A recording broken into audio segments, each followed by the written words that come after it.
What's going on, guys? It's Brandon. Welcome back to Apple Doc. Now, today we finally have some news.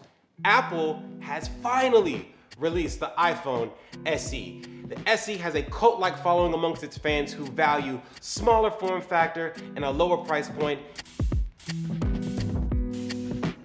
So let's get right into it. This year, the iPhone SE is going to come in white, black, and product red for your color variants. Now, the design is going to be very similar, if not the same, to the iPhone 8. If you were looking for that 4-inch display on the original SE, you're probably not going to get that ever. This year is going to have a display that is 4.7 inches and it's going to be an LCD Retina display. Now, that's not quite as punchy and quite as vibrant as the OLED displays that are in Apple's top tier phones, but check this out. For your starting price point of $399, I don't think you're gonna be upset about that. And for $399, you will get a 64 gigabyte iPhone SE. Now, if you wanna move up this year to 128, it's only $50 more.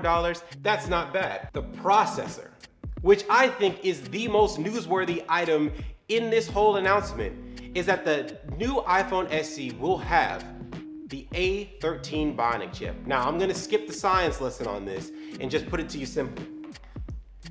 In my iPhone 11 Pro Max, which I love, it has the A13 Bionic chip.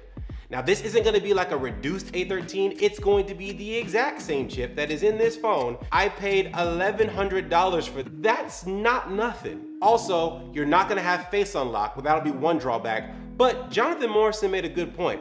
With the way things are today with the virus, have you tried unlocking your phone with a mask on and just trying one of these? The camera is going to be exactly the same as it was on the iPhone 8. But remember we talked about that A13? That's where most of the camera processing happens.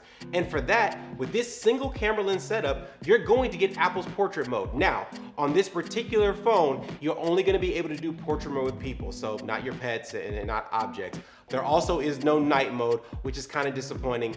But again, for $399, you're still getting a phone that shoots up to 60 frames per second 4K. You get a front-facing camera that can also do portrait mode.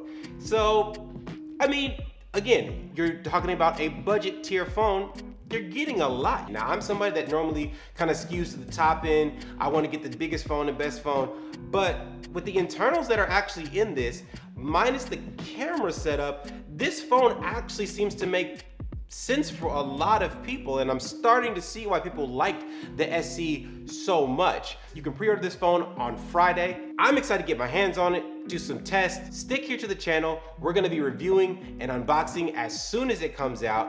So comment, like, subscribe. Tell us what you're expecting in the iPhone SE, or if you're wanting to wait, or is this the phone that you've been waiting for? And until the next time, I will see you guys later. Wash your hands.